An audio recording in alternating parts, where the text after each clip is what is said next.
ഈ ഏറ്റവും പ്രധാനപ്പെട്ട കാര്യം എന്ന് പറയുന്നത് ഒരു പട്ടികജാതി പട്ടികവർഗത്തിൽ നിന്ന് തന്നെ അതിൻ്റെ വികസനത്തിന് വേണ്ടിയായി LDF സർക്കാർ ഇങ്ങനെ ഒരു തീരുമാനമെടുക്കുന്നു. പ്രത്യേകിച്ച് പിണറായി വിജയൻ സർക്കാരിൻ്റെ 2ാം മന്ത്രിസഭയിൽ അംഗമാകാൻ പോകുന്നു. വയനാട്ടിലെ തന്നെ ആദിവാസി വിഭാഗങ്ങളെയും ഒപ്പം തന്നെ ഗോത്ര വിഭാഗങ്ങളെയൊക്കെ ഉന്നതി കൂടി ലക്ഷ്യമിട്ടായിരിക്കണം അത്തരത്തിലൊരു ആ വകുപ്പ് മാത്രം പ്രത്യേകമായി നൽകിയിട്ടുള്ളത്.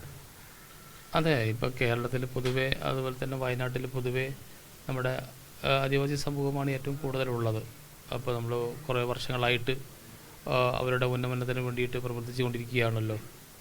അപ്പോൾ വയനാട്ടിൽ തന്നെ ഈ വിഭാഗത്തിലുള്ള ഒരു മന്ത്രി ഉണ്ടാവുമ്പോൾ കുറച്ചുകൂടി കാര്യങ്ങൾ ഒരു സൂക്ഷ്മമായിട്ടും അതേപോലെ തന്നെ വളരെ അടുത്ത് അറിഞ്ഞുകൊണ്ട് കാര്യങ്ങൾ ചെയ്യാൻ വേണ്ടി സാധിക്കുമെന്നുള്ള ഒരു കാഴ്ചപ്പാടിൻ്റെ അടിസ്ഥാനത്തിലായിരിക്കാം അങ്ങനൊരു തീരുമാനമെടുത്തതെന്ന് തോന്നുന്നു.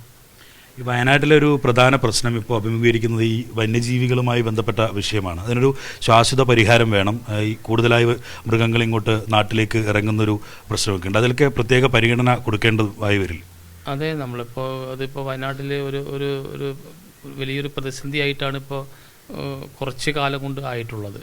അപ്പോൾ മന്ത്രിയാകുന്നതിൻ്റെ മുമ്പ് തന്നെ ഞങ്ങൾ MLA എന്ന നിലയ്ക്ക് തന്നെയും അതിന് മുമ്പ് പഞ്ചായത്ത് പ്രസിഡന്റ് ആയിരിക്കുമ്പോൾ തന്നെയും ഈ വിഷയത്തെ നമ്മൾ നേരിട്ട് ഇങ്ങനെ ഇടപെട്ടുകൊണ്ടിരിക്കുകയാണ്. പക്ഷേ കഴിഞ്ഞ 1-2 വർഷം കൊണ്ടാണ് നമ്മൾ കാര്യക്ഷമമായി ഈ വന്യമൃഗപ്രയോഗത്തിന് വേണ്ടിയിട്ടുള്ള ഒരു ഇടപെടൽ ഗവൺമെൻറ്റിൻ്റെ നിർദ്ദേശാനുസരണം നമ്മൾ ആരംഭിച്ചത്. മന്ത്രിയായി വരുമ്പോൾ കുറച്ചുകൂടി ഒരു താല്പര്യമെടുത്തത് അല്ലെങ്കിൽ ആഴത്തിലിറങ്ങി നമുക്ക് കാര്യങ്ങൾ ചെയ്യാൻ വേണ്ടിയുള്ള പ്രതീക്ഷയാണ് എന്നെ സംബന്ധിച്ചുള്ളത്. മറ്റൊരു കാര്യം, ഈ LDF സർക്കാരിൻ്റെ ഏറ്റവും പ്രധാനമായ അജണ്ടകളിൽ ഒന്ന് ഈ അതിദാരിദ്ര്യം ഇല്ലാതാക്കുക എന്നതാണ്. അത് സാധ്യമാവണമെങ്കിൽ ഈ പട്ടികവർഗത്തിൻ്റെ ഉൾപ്പെടെ വലിയ ഉന്നമനത്തിലൂടെ മാത്രമേ നടക്കുള്ളൂ. അപ്പോൾ അതിനും പ്രത്യേക പരിഗണന. അതെ, ഈ അതിദാരിദ്ര്യത്തെ സംബന്ധിച്ച് ഇപ്പോൾ കേരളം ഇപ്പോൾ അറിയാം 7-8 വർഷമായിട്ട് ഇടതുപക്ഷ ഗവൺമെൻറ് ആണ് ഭരിച്ചുകൊണ്ടിരിക്കുന്നത്. ചരിത്രപരമായി തന്നെ കേരളത്തിൽ ഒരു വലിയ മാറ്റത്തിന് ആധാരമായിട്ടുള്ളത് കേരളത്തിലെ ഇടതുപക്ഷ പ്രസ്ഥാനവും ഇടതുപക്ഷ ഗവൺമെൻറ്റും. ഉദാഹരണമായിട്ട് 96 ആരംഭിച്ചിട്ടുള്ള ജനകീയ പ്രസ്ഥാനമൊക്കെ നമുക്ക് എല്ലാവർക്കും അറിയാം. അതുപോലെ തന്നെ നമ്മൾ 90കളിലെ സാക്ഷരത പ്രവർത്തനമൊക്കെ അറിയാം. അതൊരു വലിയ ഒരു മാറ്റം തന്നെയാണ് കേരളത്തിൽ ഇടതുപക്ഷ ജനാധിപത്യ മുന്നണി ഗവൺമെൻറ് കാലാനുസൃതം മാറ്റിയിട്ടുള്ളത്. പക്ഷേ അവസാനമായിട്ട് ഇപ്പോൾ നമ്മൾ നോക്കുമ്പോൾ ഈ അതിദരിദ്രർ നമ്മുടെ മുന്നണി ഗവൺമെൻറ് മുന്നോട്ട് പോകുന്ന ഒരു ആശയവും ഒരു കാഴ്ചപ്പാടും തന്നെയാണ്. അതിൻ്റെ അടിസ്ഥാനത്തിൽ അതിൻ്റെ സർവേ നടപടികളൊക്കെ പൂർത്തീകരിച്ചു കഴിഞ്ഞു. വളരെ ചുരുങ്ങിയ ആൾക്കാർ മാത്രമാണ് പിന്നെ കേരളത്തിൽ അതിദരിദ്ര വിഭാഗത്തിലുള്ളത്. അതിൽ കുറച്ച് ചിലപ്പോൾ കൂടുതൽ വയനാട്ടിൽ കാണും. പക്ഷേ അതിലും കുറച്ച് നന്നായിട്ട് നമുക്ക് ഇടപെട്ടിട്ട് കാര്യങ്ങൾ ചെയ്യാൻ വേണ്ടി സാധിക്കും. ഇപ്പം കേളുവേട്ടനെ പറ്റി പറയുന്നത് ഇതുവരെ മത്സരിച്ച മത്സരങ്ങളിലൊന്നും തോൽവി അറിഞ്ഞിട്ടില്ല. അത്രയ്ക്ക് പ്രതീക്ഷയാണ് കേളുവേട്ടനിൽ. ഈ പഞ്ചായത്ത് അംഗമായി വിജയിക്കുന്ന സമയം മുതൽ ഏറ്റവും അവസാനം 2 തവണ MLA ആയ സമയം വരെയൊക്കെ നൽകിയിട്ടുള്ളത്. ആ വിശ്വാസം പൂർണ്ണമായും കാത്തുസൂക്ഷിക്കാൻ വരുന്ന 2 വർഷം സാധിക്കുമെന്നാണ് പ്രതീക്ഷ. അതെ, ഞാനിപ്പോൾ ഈ കടന്നു വന്ന വഴി അങ്ങനെയാണ്. അപ്പോൾ ഒരു പഞ്ചായത്ത് മെമ്പറായി ആരംഭിച്ച് ഇപ്പോൾ മന്ത്രിയാകാൻ വേണ്ടി പോകുന്ന സമയത്തും പാർട്ടി ഏൽപ്പിച്ചിട്ടുള്ള ഉത്തരവാദിത്വവും എന്നിൽ അർപ്പിച്ചിട്ടുള്ള വിശ്വാസവും 100% അല്ലെങ്കിലും ഒരു 70-80% തിരിച്ചു കൊടുക്കുന്നതിന് വേണ്ടിയിട്ട് ആത്മാർത്ഥമായിട്ട് ഞാൻ ശ്രമം നടത്തുന്നു എന്നുള്ളതാണ് എൻ്റെ ഒരു വ്യക്തിപരമായിട്ടുള്ള വിശ്വാസം എന്ന് പറയുന്നത്. അതിനുള്ള ഒരു പ്രോത്സാഹനവും അതിനുള്ള പിന്തുണയും ജനങ്ങൾ കാലാകാലമായി രാഷ്ട്രീയത്തിന് അതീതമായി എനിക്ക് നൽകുന്നു.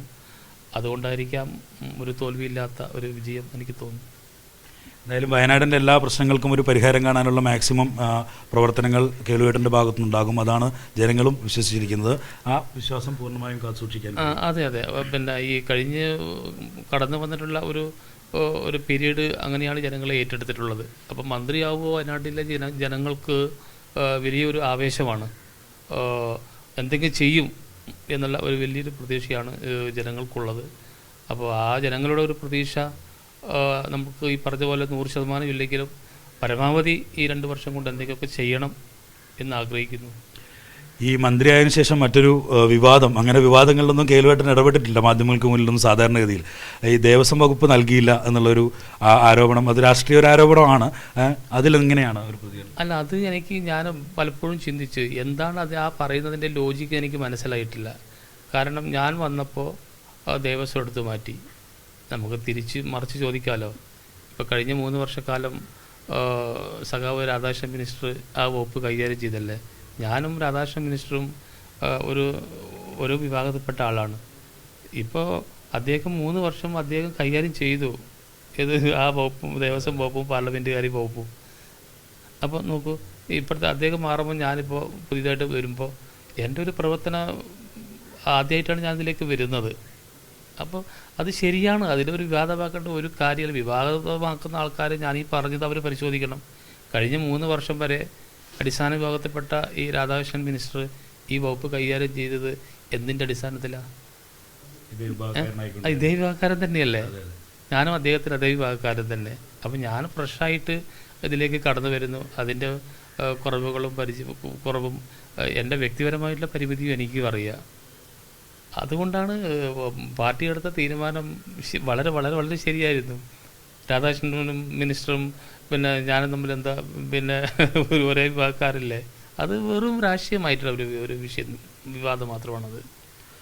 എന്തായാലും നിയുക്ത മന്ത്രിക്ക് എല്ലാവിധ അഭിവാദ്യങ്ങളും നേരുന്നു. വൈകിട്ട് കാണാം എന്തായാലും.